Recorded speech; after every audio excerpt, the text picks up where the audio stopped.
The biggest thing that I've learned is if you have children who have significant struggles, it's very easy to blame yourself that somehow this is your fault. And that can keep you isolated. Whereas peer support reminds you you're so not alone doing this. That's the voice of Casie Fariello from Other Parents Like Me. In this episode, we talk about the isolation, the feelings, and some solutions when you have a child with mental health issues and feel all alone.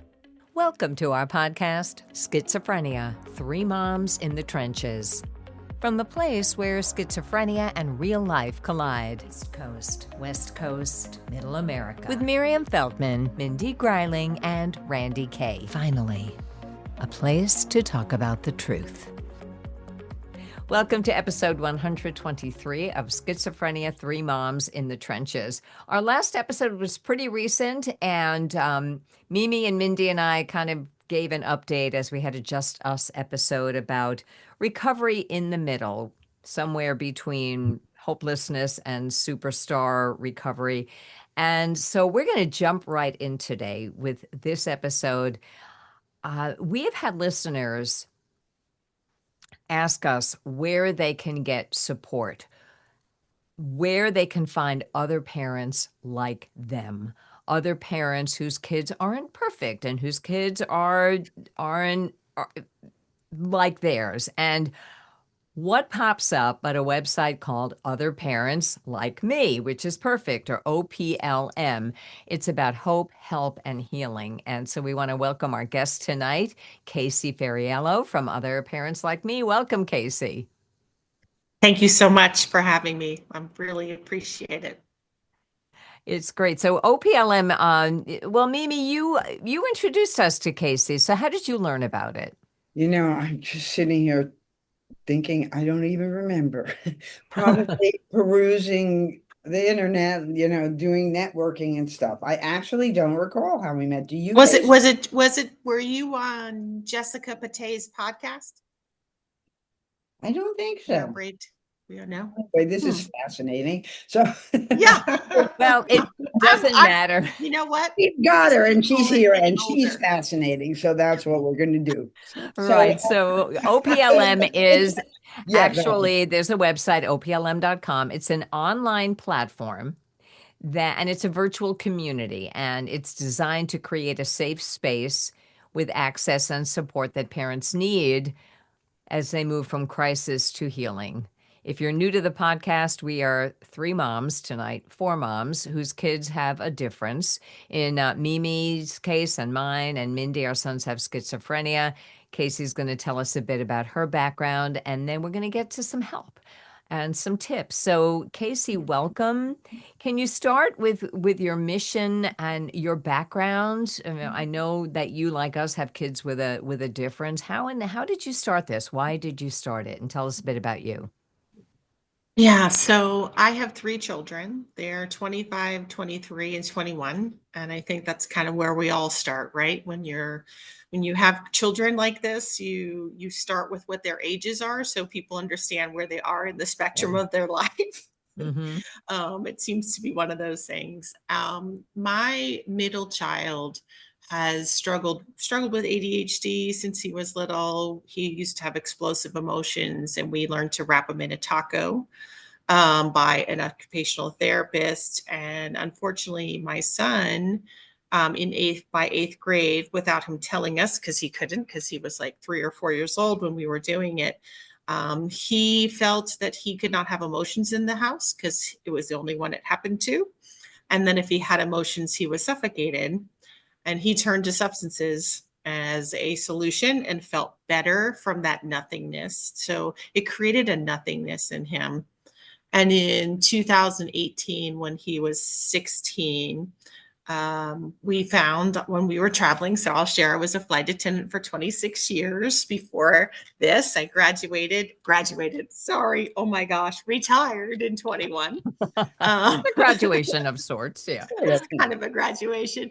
And I thought that I was going to retire and be done, but you know what? A lot of times your children have another plan for you that you didn't know was going to be where you were going to end up. And that my journey of growth through them landed me where I am. He went through IOPs, PHPs, short-term residential, we had suicide attempts, running away, holes in the walls. It was 6 months of absolute hell. And my husband couldn't leave the house because if he did, I was the one that was attacked. I'm sure that there may be some similarities with that. And got to the point in December that insurance was done. They kicked him out of the last program and said, you figure it out. School was said, unless he's safe, he can't come back here. And you need a note that says he's safe. And social services was done. They just wanted to put him in a boys' home. So our son by this time pretty much hated us because we were in full rescue mode. And I'll tell you about my 25-year-old. She suffers from severe anxiety and OCD. And she was taking Klonopin at the time. And my son, I put it on the table after coming home from picking it up for her coming to home from college, and went upstairs and ran back down. And he had already changed it with a leaf because they look the same color. And yeah, I know. And overdosed that night. And he's alive, just so you know. He's alive, and he's living in Austin, Texas as a personal trainer. So it's ended up on this other path, but he lost 5 days of his life that he doesn't remember. We had to take him to a psych hold that was basically dropping him off in prison. And the only thing was we have to go someplace else. So we went for a private pay, and I'm not a family who can afford that. So we did a GoFundMe, and this is where my flight attendant world came in. I raised $70,000 because flight attendants, even if they give you there's thousands and thousands of us, and they just really we support each other. The flight world, really, flight crew all support each other. I would say ground crew, like, just amazing world to be a part of. And my son went to a wilderness therapy program where he lived in the woods and camped and hiked and did a lot of work with family therapy and personal therapy, and then went on to a therapeutic boarding school. And my son said to us, and still says, I would not be alive today without it. And he still struggles for sure, but he's also figuring it out. And we have a good relationship. So the people who he hated the most in the world by that point, which was us, were the ones who said, we haven't given up on you. And that's one of the things that he still remembers, that if he ever got in serious trouble, he says, I know that my family will be here for me. So that's kind of and then my youngest has social anxiety because my oldest with her severe anxiety and my son with his substance use. He was the good, easy child. I'm sure maybe you guys have talked about glass children. You might have some of those. I didn't even know what that was. No, what is a glass child? I don't know what that is. You've never heard that? Oh my Never. God. When I heard that, it so resonated with me with my youngest. So it means that you don't have to worry about them. You just see through them because because you have all these other things to take care of. And the glass child is just like there, but not there in the scheme of the family, because you have so much to worry. And when my oldest, when my middle child was really off the rails, and of course my oldest had a really hard time with the fact that her brother tried to die with using her Klonopin. So there's a whole method thing for her. And my youngest started to cut so that he could stay easy and not a problem, and never having emotions, and mom and dad don't have to worry. So all three of them have had some struggles. It's so awful the way it resonates through the whole family. Yeah, I've never heard that expression before, but that's certainly Rose, I think. my youngest, and her big issue now as a perfectly wonderful adult is social anxiety, and is that she feels like she just wasn't seen. So of course Mhm. that resonates, when she took off when she was about 18 and disappeared for about 6 months and just hit the road with friends, and was, hated me more than anything in the world and wouldn't speak to me. But before she left, she told me, you know, you never even looked at me. You never even saw me. I didn't even exist. So I spent that 6 months sending her emails, like racking my brain and remembering every little anecdotal thing I could remember about her from the moment she was born. And then I even made a book called The Book of Hope, where I did artwork and everything, so that I wanted her to know that I saw her, that it wasn't that I didn't see her, it's that the house was on fire. But Mhm. I mean, that's a thing that I tell people a lot when people ask, any kind of advice or anything, is to just watch for that, to try to not just, not see them, because it's terribly hard for them. I guess I didn't Yeah. know the term, but I also didn't have any glass children. So maybe that's another reason why. My son is the one, Casie, who has schizoaffective disorder. And so we definitely focused on him. But our daughter, who is healthy, still is a force to be reckoned with. There's no way I could not always see her. But I can see how that definitely can happen in families. So you've been through the ringer. You're in our club, yay! So tell us about OPLM and how it started and what resources are available to parents like us. Like I just remember feeling until I found, for me, it was NAMI Family to Family, where I found other families going through serious mental illness. I just felt like, what's wrong with me? I'm the worst parent in the world. What did I do wrong? How come everybody Mhm. else's lives are perfect? And so I imagine, Yeah. tell us a bit about OPLM, how it started, and what resources are available to help. So I started in 2020, I think, like the rest of the world, doing support groups for my son's therapeutic school, because we couldn't go visit him in Arizona anymore. And I was missing the families who got it because their kids were there. Right. You really get attached to that, don't you? Those other families who get it. Mhm. And so I started support groups, and we started with one and went to eight. I started with 14 families and went to 350, like started including their alumni in 6 months. And I was like, this has got to be out in the world. And why is that it's not out in the world? And I am in a place in New Jersey where there was one NAMI and it was on Saturdays once a month. So, Wow. because that was also 2018, 2019. So there wasn't like this surge of online. Plus there was two Al-Anons for me to go to, and nothing that was parent oriented.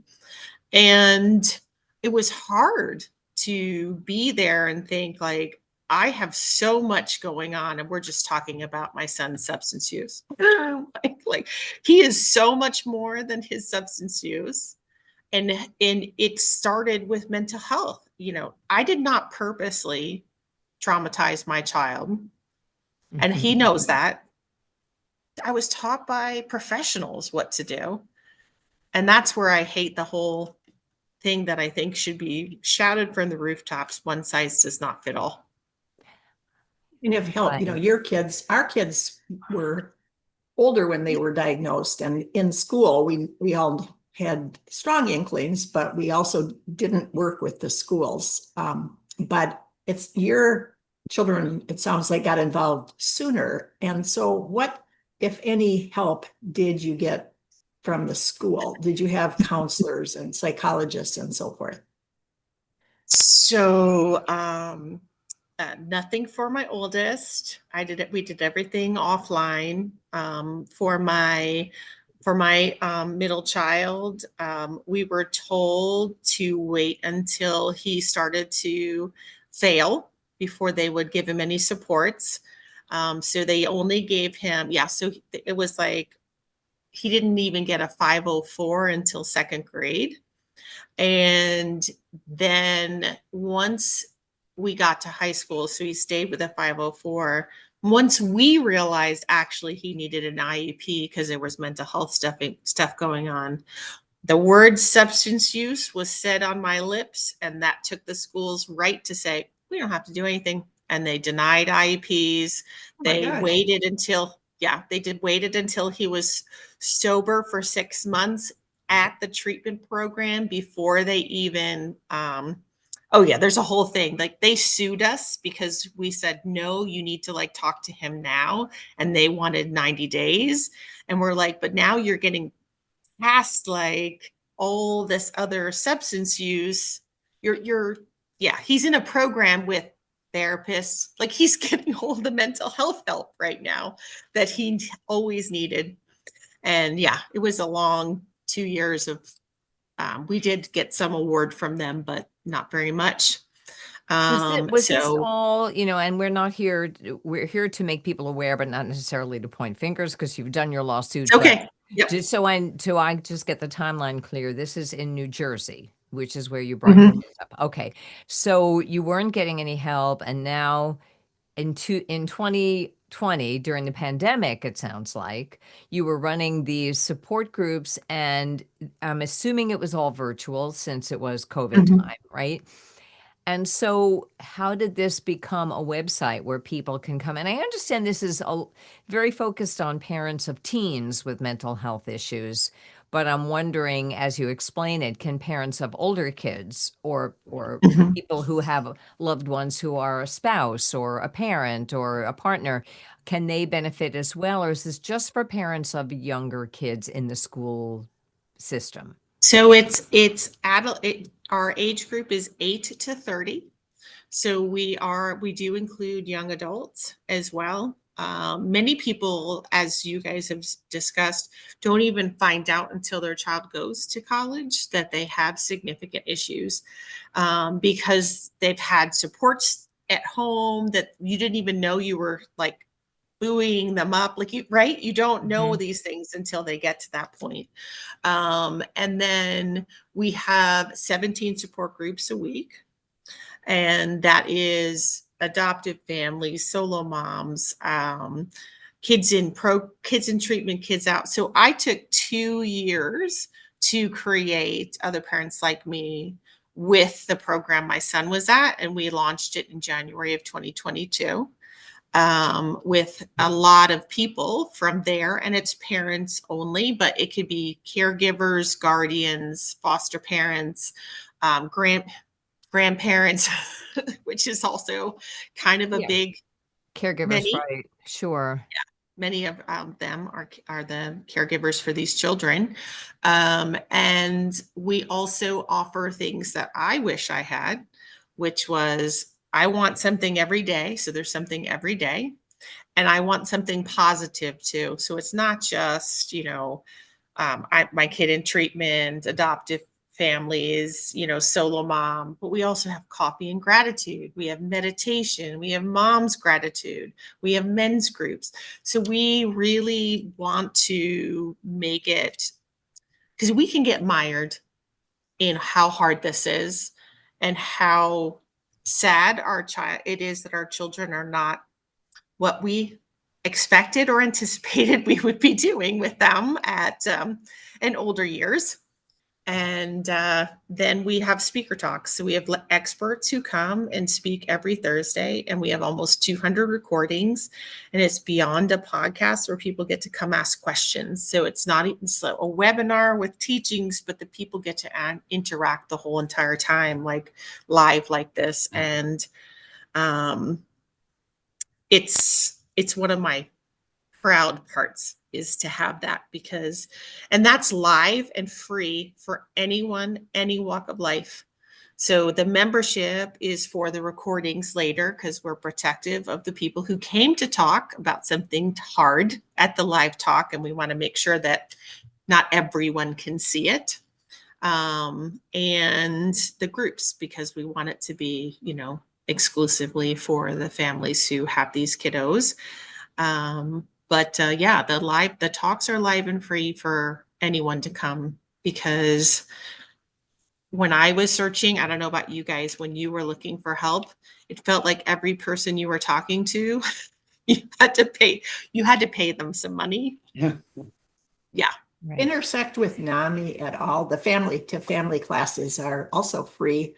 And, so I wonder, do your members take the family to family and then do your group in between, or what's the relationship? So we do not subscribe or we use some of the NAMI teachings, but ours is more different from NAMI. NAMI does a really good job with that family to family training. But we're really just support. So we are like in the meeting, it's a meditation, it could be a Ted Lasso video. It could be something from Psychology Today. It could be a bunch of quotes. So basically, it's things that people have found that speak to them in the world around them, instead of you having to just go get educated all the time.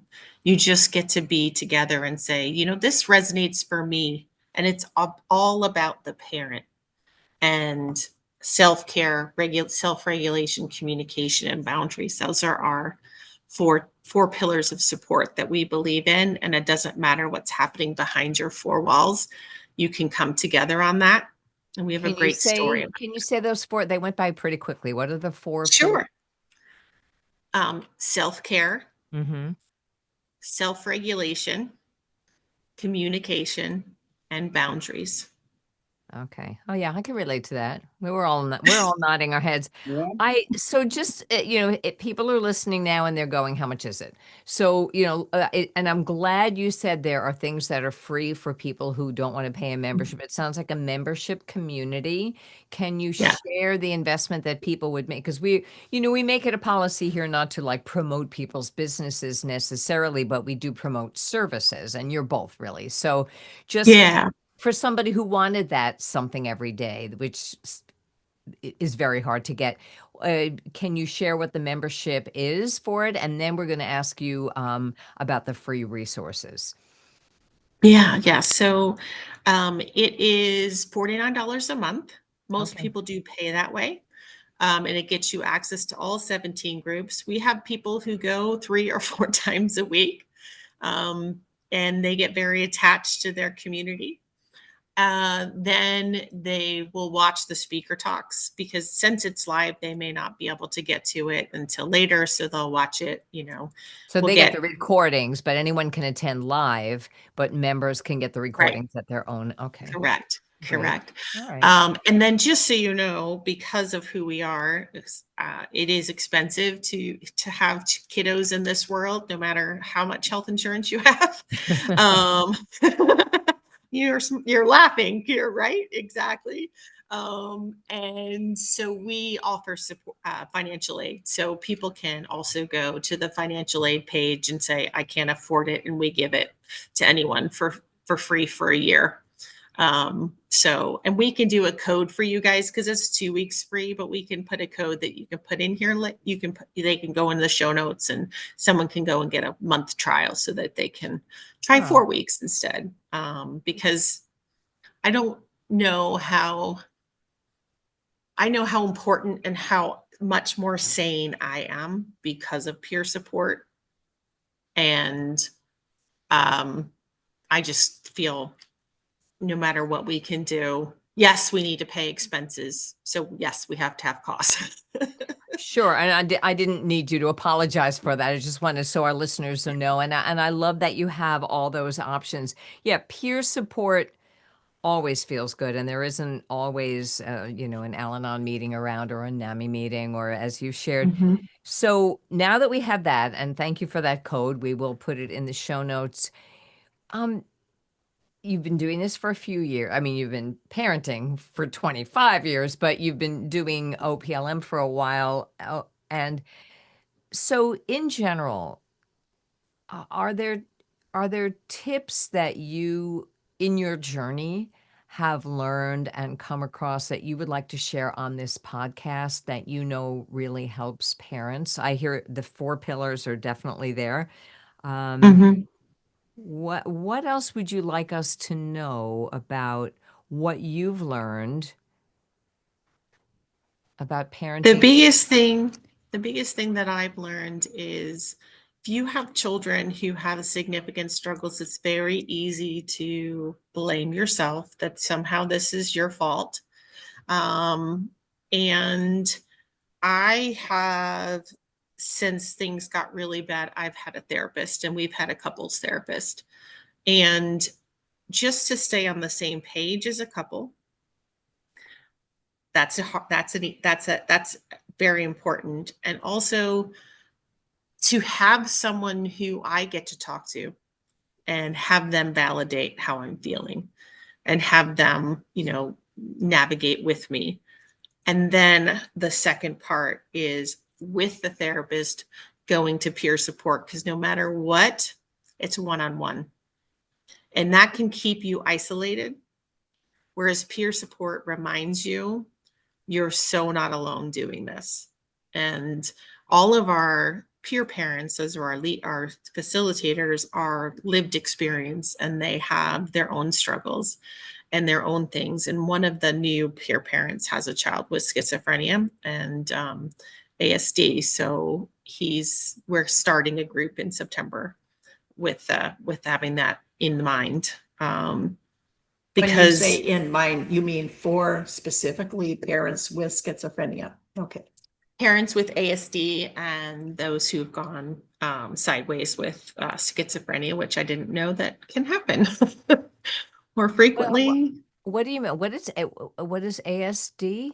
Oh, autism spectrum disorder. Okay, and what do you mean going sideways with schizophrenia? Can you explain that? That some masking some things that the child with autism spectrum disorder has used can lead towards a psychotic break and Huh? schizophrenia, Hmm. unfortunately.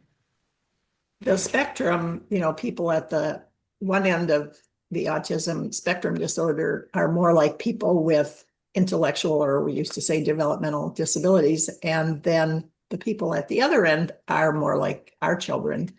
So, but often they want to Yeah. associate with the intellectual disability just community, just because that's more funded than the mental health system. Yeah. Yeah.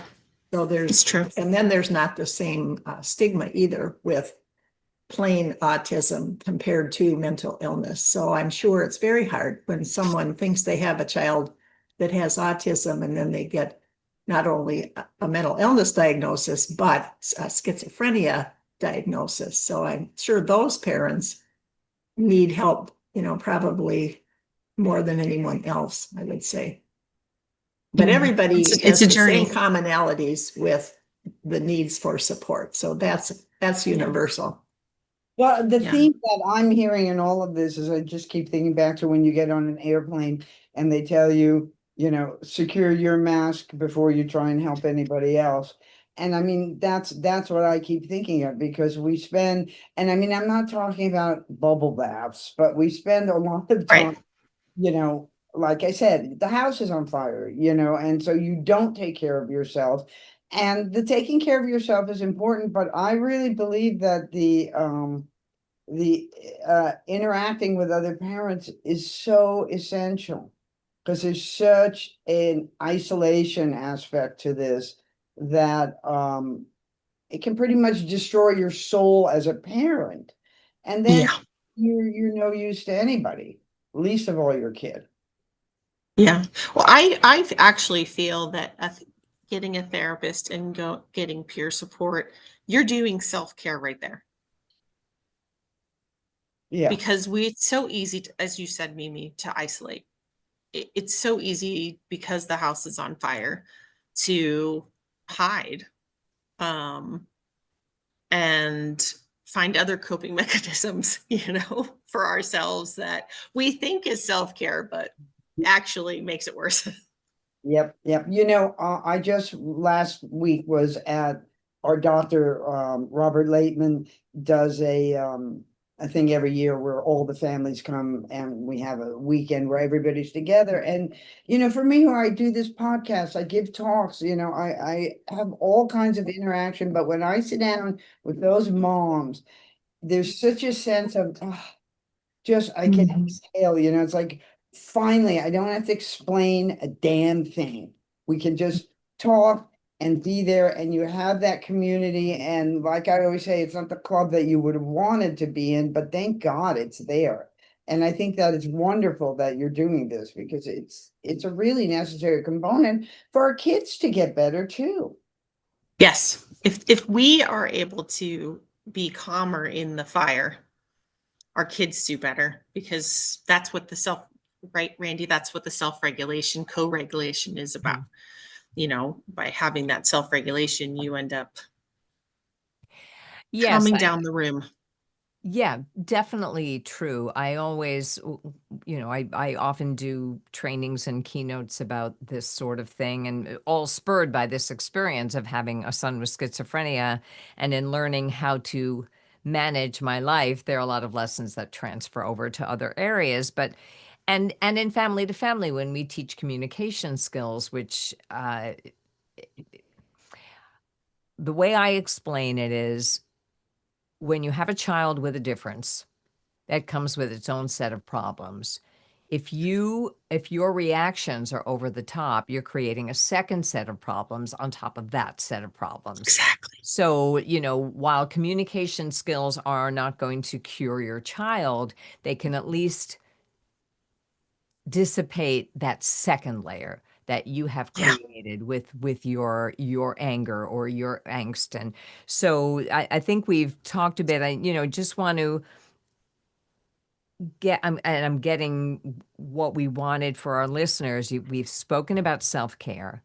We've spoken about self-regulation a little bit and communication. That's all part of it, to communicate how you're feeling. Oh, whose dog is that? Is that your dog? Hello, dog. Um, Right. no, it's Sorry, we'll have okay. to get that out. Sorry. It's fine. No, we're not going to edit that out. That's a puppy. We're never going to edit out a puppy.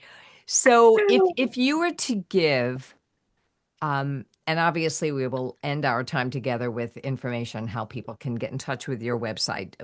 But if you could give a tip in each of these four pillars for our listeners, I would. And then after you give your tip, if any of us want to join in with a tip Yeah, in those please. those That's four great. categories, I think that would, give us a place to something to hang our hat on, so to speak. So, in the area of self-care, what is a tip that you would give to other parents like you?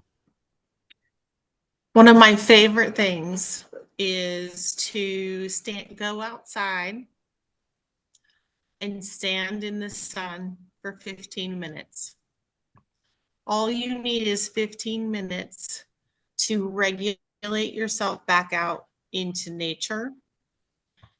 And I can't tell you how much it settles my body and connects me to the earth. And if I have that peace, I always feel better. I love that. Mimi or Mindy, anything to add in this category of self-care? What do you do for self-care? For me, and I know this isn't for everybody, but for me, it's always worked because I've been a elected official for 25 years, counting the school board. And so I'm very public and I talk about things that are going on with our family and name, our kids, my husband, our pets, whatever fits into what I'm talking about if I'm advocating for something. And so I've always been very open about whatever's going on, including Jim's mental illness. And that comes back fourfold because people then talk to me. So I have more people I can talk to about what we're going through than I have time for. And that is the biggest comfort in the world. I'm always having coffee or talking to people on the phone. I just talked to somebody this afternoon for an hour and a half, or when I had an office, people would come in my office.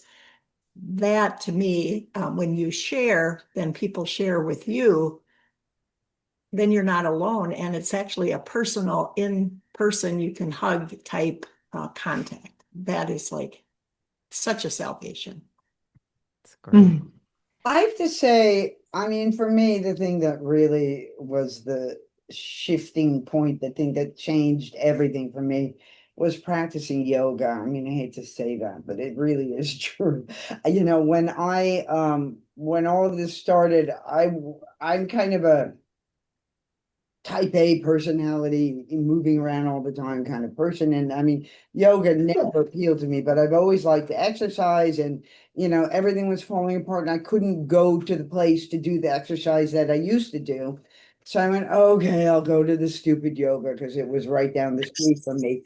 And, you know, I figured at least I'll get some exercise. And I started going, and, you know, at first, this was 30 years ago, maybe, no, 20 years ago. And um, I remember being in there and hearing, you know, these young women teaching the classes, and, you know, all the things that they would tell you about, you know, uh, buoyancy and being, you know, open. And I look at them and I think, "Ah, you little girl, like, you just don't even have a clue, you know." Yeah. And, you know, there were women in their 20s. And then, you know, it started getting into my head, and they were the delivery system for this ancient, you know, centuries old knowledge. And I started opening up my mind a little, and now I'm a big yogi. And it's just like, it's changed my life. It's changed how I deal with things. I think it's the exercise. I completely recommend to everybody. We all need to be doing real exercise every day of our lives. It makes a huge difference. And also for me, it was just softening up a bit, and acceptance, not fighting everything. Like, there were certain things that happened, like I was delivered to some with schizophrenia, and I could beat my head against the wall till the day I died, but it wasn't going to change that. So it was better to have acceptance. I used to think of acceptance as surrender, as failure, as giving in, as waving a white flag. Now I realize it's intelligence to know what can and can't change. And it's changed everything for me. It really has. That's amazing. And, you know, plus I will add, you know, in case listeners don't know, Mimi is an incredible visual artist. I imagine your art gives you some pleasure and self-care as well. Am I wrong about that? It does. I mean, for me, it's a funny thing because people think that, and, you know, they think, oh, did you work everything out? You know, you work it all out in your art.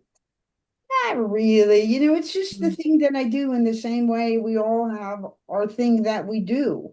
You know, I think making art is an important thing for the world, and I'm very blessed to have been born with the ability to do that, because it's an important thing for me in my life. But I mean, even writing the book, people say to me all the time, well, you must have worked out all your emotions writing the book. No, No, it it's makes like you feel worse. At least I got the Yeah, work no. out timeline. That's what I worked out. The yeah. timeline. No, Accurate. my book was like, for me, the longest term paper I ever had to write. It was just like I had to do so much research on what happened and what happened then, and I'm very proud of it. I'm very proud of it, but it All didn't work anything out. It was something like what you said, Mindy, you know, taking the pain and turning it into something that will help others. I'm grateful for the product. I'm grateful for the effect it's had. I'm grateful it brought me to you guys. But writing it was not cathartic at all. It was like a research product. Okay, so shorter answers this time, but those were great. Maybe someday I'll like yoga. I like music. I like musical theater. I go to theater, and for me, I'm going to morph into self-regulation now, which is for me, and that's why I wrote my second book, Happier Made Simple, because it came out of all the ways that I self-regulate and self-care. Self-regulation for me is what I tell myself about what happened. And so it's the story I tell myself about what happened. And um, for me, staying in the moment helps me a lot. If I'm having a good day with my son, and I find myself going, oh, but what if tomorrow's terrible? I bring myself back to the moment and say, today we're making good memories and I'm grateful for it. And I just stay, staying in the moment when things are good and in the moment when things aren't that great. If there's something I can do about it, I write that down on my to-do list. And once it's written down on the to-do list, I can let go of it. Like right now, my son is in jail. He is awaiting charges that were not dropped. I won't say should or shouldn't have been, but were not dropped. His pre-trial. And he called me yesterday and he's in the hospital in the jail. And I don't know why. And he said, well, it's my injection. I said, your injection isn't due for another. He's not telling me the truth. I don't know what it is. I just get the mommy feeling. He's not telling me the truth. There is literally nothing I can do about that right now. I have written myself a note to call the Correctional Institute tomorrow and see if I can find out who his counselor is and find out the truth. Not that I'm going to go, ha, ha, ha, you lied to me, though I want to, but I won't because it doesn't help. But at least I will know, does he have COVID? Like, so if I know there's an action I can take, there's great solace in taking an action. So for self-regulation, those are my two things. If there's an action, write it down or do it, depending on where you are. If there's no action, then what are you telling yourself about it, and change your self-talk. So that's what I do for self-regulation. Anybody else? Is that pretty? You're nodding your head a lot, Casie. So, oh, This is mine. okay. So if you're just listening, she's got her thumb and taking the 4 remaining fingers on each hand and alternately touching them to the thumb.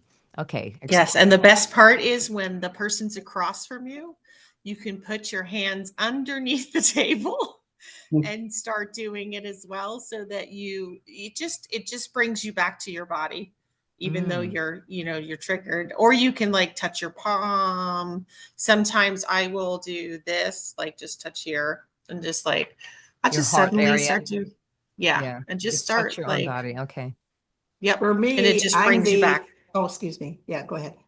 For me, Go I'm ahead. the best compartmentalizer that I know. A lot of people say they do that. I do it and I do it big time. So I can just zone everything else out. And the way I can let things go is because I have a really good calendar. I have a paper calendar for everyone in the family can put things on, and I have my phone calendar. And if I have something bad happens, I figure out what do I need to do and when do I need to do it. And I put it on the calendar, both calendars, and then I can let it go. I know what I'm going to do and it's not now. So now this is what I'm going to do and it's not that. And then I can go out and be with people. And if I'm ready to talk about it, I can. If it's really fresh, I just pretend it didn't happen. And I might tell my good friends a week later, or maybe 2 weeks later when I'm a bit more balanced. But my self-regulation does not allow me to deal with things as they happen and be rational about it. I have to kind of have some time in between. Wow. Very Some all powerful. create systems. It's interesting, but Yeah. it works, whatever works. Right. Okay. Good. I love this. Communications. I would just say more listening, open-ended questions, motivational interviewing, the LEAP Yes, yes, process, yes. listen, empathize, agree, partner. And your first instinct isn't always the best instinct. So that's Yeah, Pause, the thing that I learned pause. that pause. from Nick and all of that that applies to pretty much all parenting, not just our special children, but listening. Just shut up and listen to them because 90% they just want to be heard. Yeah, yeah, I exactly. agree. I agree. Okay, so then that leads us to the one that is we could probably talk for an hour about, which is boundaries. And all of these are interconnected. They're not really separate. So Casie, why don't you start with your tip and then we'll chime in. So for me, and I'm still learning this, so just so you know, is to remember that the boundaries are about me. So having a child who has OCD and severe anxiety, no matter what I say, is not going to be received well. There's going to be how she hears what she heard versus what I said. Mm-hmm. And so I have learned that I just need to hold the boundary that I need for myself and not pussyfoot around it. For example, I am not talking to you on the phone right now. That's my big one. When she starts to really get dysregulated, said, I will call you back in 20 minutes. I'm not talking with you on the phone right now. And sometimes you end up having to hang up.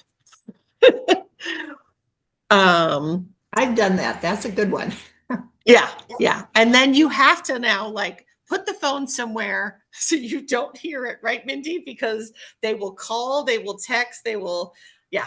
Now, let me ask you about this, because what comes to my mind right away, it's not so much an active thing in our lives these days, but for the longest time, I would be so afraid that what if I hang up the phone and refuse to talk to him and he walks off and kills himself? You know what I mean? I know that sounds extreme, but we all deal with it. And I mean, so how do you deal with that? Because for me, that was always my hook that got me back engaged is I didn't want to be, I didn't want to carry that. I didn't want that to happen. And so I would go back into conversations and situations that I knew were destructive. Yeah. So two of my children have suicidal ideation. And what I have learned is continuing to hold the boundary. They have not followed through because they have been validated before I hung up. I hear that you're really struggling right now. I hear that you're validating, so they've been heard. And right now, I need to take time for myself. And it's scary. And it what I know is that if they are going to choose to end their life, us talking or not talking to them is not going to stop it. That's a brilliant answer. Jim has had 4 very, very serious suicide attempts, and then he's had a lot of suicide ideation, and including very recently because he moved to different housing. He has been hospitalized, and the place where he has wanted him to go to the hospital yet again because of his suicide ideation, and he didn't want to go. Right now, he's being very pleasant, but in the years past, like the last 5 years have been actually very good. But before that, I had many times when I was in your shoes, Casie, and I did exactly that. I said, I love you. I will help you as best I can. But right now, I can't talk to you anymore if you're going to keep swearing at me and making me feel terrible. It's not getting us anywhere. So if you keep doing that, I am going to hang up. And then of course I did. And I didn't feel bad about it because I was trying to get my own oxygen, and I had affirmed him. You put that very well. Yeah. Thanks. I think this is going to be so helpful to people. I have found that being comfortable setting boundaries has been quite a journey for me, and I've learned to say, you're right, Casie, it's about me. This is what I am willing to do. This is what I'm not willing to do, and this is what I am willing to do. But acknowledging first really helps. I hear that you're hurting. I wish I could help you, or how can I best support you right now? And the 3 H's, I heard this on a weekend. Do you need to be heard, hugged, or helped? Which one? And I use this with many people when they're unloading, but boundaries and sticking to them, even with my 3 young grandchildren, it's just, I hear that, you really want that, and you're not getting it. You know, Yeah. not even, but you're not getting it, and you're not getting it. And so, I have found that being clear with boundaries, and as much as possible, even before something happens, like I've said to Yeah. my son can only call me when the phone is free, and he said, "Oh, I might call you at 8:30 tomorrow." And I said, "I might not be able to pick up, just so you know." I'm not going to stop the podcast and pick up the phone. I know, but I've told him that yesterday. So, I think setting boundaries sets a good example as well. Well, this has been amazing. Casie, is there anything we haven't asked you about? And especially, how can people find you? What have you not asked me about? This has been such a natural conversation that I love that you focused on the 4 pillars of support. I think that's so key. And what I've learned, that one thing that I would say just to go with that is actually what I have found is that because I hold boundaries, I become the safe space. I become the one they will turn to because they don't want to be nasty. They don't want to be, they have their own shame and stuff around that. And they know that you're going to hold it for them and give them that time. So it actually works opposite. I don't know if you guys all shook your head. So I think you may have experienced this. Yeah, that's probably why your son calls you. Like they know that you're going to be clear and you're not going to go crazy on them. And they're not breaking you anymore, which is huge for them. Huge. Yeah, they don't want to feel much as they would like us to do everything for them. Sometimes they also, at the same time, don't want to feel like a burden. So yes. setting a boundary says, this is how far I will let you come. And I'm going to say for me, one of the things that was the big turning point besides the yoga was not a realization, but a decision where I decided somewhere along the way that I get to have joy, that it's not going to help anybody if I'm, the walking dead, if I've given up all joy because I have a son who deals with this. It's certainly not helping the other kids. And it's also not, it's like, because you feel at first like it's some sort of penance that you have to pay and your child is suffering so much so you don't get to be happy until they're happy. But, sometimes it's just not possible. And the thing is, in being a safe place, in being somewhere where they know you're not going to, fall off the cliff if they come to you, I think them knowing that you have joy. I mean, because I've demonstrated to my kids and my 3 daughters too, that it's like, I love this life. Like it didn't wreck me. I'm still here and I'm still loving being alive. And it's important to me too. I mean, it's like, God, what it would be that your kid gets sick and that's the end of your life too. It doesn't help it. Agreed. Casie, how can people get in touch with you and what is your website? So our website is OPLM.com. So just other parents like me with the OP and L and M. And they go to the Join Us page, and you will see where you can sign up and be able to start right away, getting some support that day. Also, we have a Facebook page and an Instagram page, and as well as LinkedIn. So you can put those in the show notes. That's a great way to see what the upcoming speakers are for the live and free. So it's a really great suggestion is to follow us on our social medias. And then I'll be honest with you, people can reach out to me directly. So it's Casie, Casie at OPLM.com. And just email me. And if you need some support, we're here for you, or you can use the support at OPLM, either one. That's awesome. Casie, thank you so much for what you're doing, for sharing your story, and for joining us today. Thank you for having me. Thank you so much for tuning into this episode of Schizophrenia, 3 Moms in the Trenches. You can help out the podcast and help others by sharing the podcast and by subscribing wherever you get your podcasts and or on YouTube. And remember, you can reach us at mindygreiling.com, randyk.com, or miriam-feldman.com.